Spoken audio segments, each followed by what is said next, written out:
नमस्कार, आपण पाहत आहात टोला न्यूज. सविस्तर बातमीनं झारखंडमधील दारू घोटाळ्याचा आता पुणे कलेक्शन समोर आलंय. या घोटाळ्यात पुण्याच्या सुमित फॅसिलिटीज प्रायव्हेट लिमिटेड कंपनीचा संचालक अमित साळुंखेला झारखंड दारू घोटाळ्यात अटक करण्यात आली आहे. पण त्यामुळे महाराष्ट्रात राजकीय वादळ आलंय. याचं कारण म्हणजे याच अमित साळुंखेच्या कंपनीला महाराष्ट्रामध्ये रुग्णवाहिका खरेदीचं कंत्राट मिळालं होतं आणि आता दारू घोटाळ्यात अमित साळुंखेच्या अटकेमुळे रुग्णवाहिका कथित घोटाळ्याचे आरोप केले जात आहेत. विरोधकांनी या मुद्द्यावरनं टीकास्त्र डागलंय. सुमित फॅसिलिटीजच्या संचालकाला अटक. अमित साळुंखेच्या अटकेचे राज्यात पडसाद. दारू ते रुग्णवाहिका, आरोपांची मालिका. झारखंड राज्य सरकारने दारू घोटाळ्यात पुण्याच्या सुमित फॅसिलिटीज प्रायव्हेट लिमिटेड या कंपनीचा संचालक अमित साळुंखेला अटक केली आहे. पण झारखंडमधील या कारवाईमुळे महाराष्ट्राच्या राजकारणात नव्या वादाला तोंड फुटलंय. विरोधकांना तर आयतं कोलीतच मिळालंय. त्यामागचं कारण म्हणजे अमित साळुंखेचे सत्ताधाऱ्यांशी असलेली जवळीक. झारखंड मधल्या मद्य घोटाळ्यातून काल एक पथक इथे आलं आणि या सुमित फॅसिलिटीजच्या अमित साळुंखेला अटक केली. हा एकनाथ शिंदे आणि श्रीकांत शिंदे यांचा अत्यंत जवळचा माणूस आहे. ही अटक सहज झालेली नाही. लोकसभा निवडणुकीपूर्वी महाराष्ट्र सरकारने तब्बल 12,000 कोटी रुपयांचं रुग्णवाहिका खरेदीचं टेंडर काढलं होतं. त्यात अमित साळुंखेची सुमित फॅसिलिटीज, स्पेनची एसएसजी आणि BVG Maharashtra EMS private limited या 3 कंपन्यांना संयुक्त कंत्राट मिळालेलं होतं. विशेष म्हणजे टेंडरचा 55% वाटा साळुंखेच्या सुमित फॅसिलिटीज प्रायव्हेट लिमिटेडला मिळाला होता. सुमित फॅसिलिटी किंवा त्या साळुंखेवरचा हा पहिला गुन्हा नाही. यामध्ये ईडीने त्यांच्यावर छत्तीसगडमध्ये ही कारवाई केली होती. आता त्यांना अटक झालेली आहे.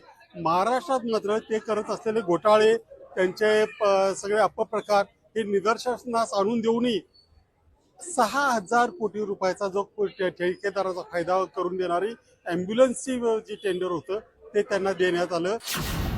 रुग्णवाहिका पुरवण्याचा कोणताही पूर्वानुभव नसताना हे टेंडर अमित साळुंखेच्या कंपनीला मिळालं होतं.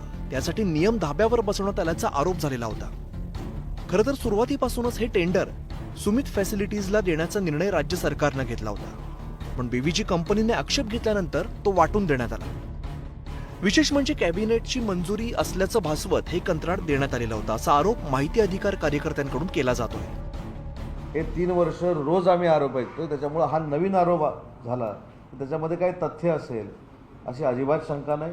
डॉक्टर श्रीकांत शिंदेनी स्वतःचं कर्तृत्व जगाच्या दौऱ्यामधनं स्वतः सिद्ध केलेलं आहे. त्याच्यामुळं अशा आरोपांना महाराष्ट्राची जनता किंमत देईल असं मला अजिबात वाटत नाही. त्यावेळेस ते चालू होती, प्रोसेस चालू होती, परंतु आचारसंहिता लागली, निवडणूक लागली, त्यावेळेस थांबलं. बाबा असं काय करतो. आता देवेंद्र फडणवीस मुख्यमंत्री झालेले आहेत. आता माझ्या माहितीप्रमाणे ती मॅटर कोर्टामध्ये पण गेलेली होती. कोर्टाने पण त्याच्याबद्दलचे काही त्यांचं मत आहे ते त्याच्यामध्ये सांगितलेलं आहे. आता तुम्ही आत्ता वेगळी माहिती देता. उद्या शनिवार आहे, रविवार आहे, परवा, पण सोमवारी गेल्यानंतर मी त्याच्याबद्दलची माहिती घेईल. पण एक आहे, तुम्ही म्हणताय त्या व्यक्तीचं कदाचित टेंडर अजूनही तिथं आहे, पण मी क्लिअर माहिती घेतल्याशिवाय बोलणं उचित दिसणार नाही. मी माहिती घेऊन सांगेन. झारखंडच्या दारू प्रकरणात अमित साळुंखे गजाआड झालाय. पण त्यामुळे महाराष्ट्रातील रुग्णवाहिका खरेदी प्रकरण पुन्हा एकदा चर्चेत आलंय. आता विरोधकांनी हा मुद्दा उपस्थित केल्यामुळे आगामी काळात यावरून राजकारण रंगण्याची शक्यता आहे. नमस्कार, आपण पाहत आहात टोला न्यूज.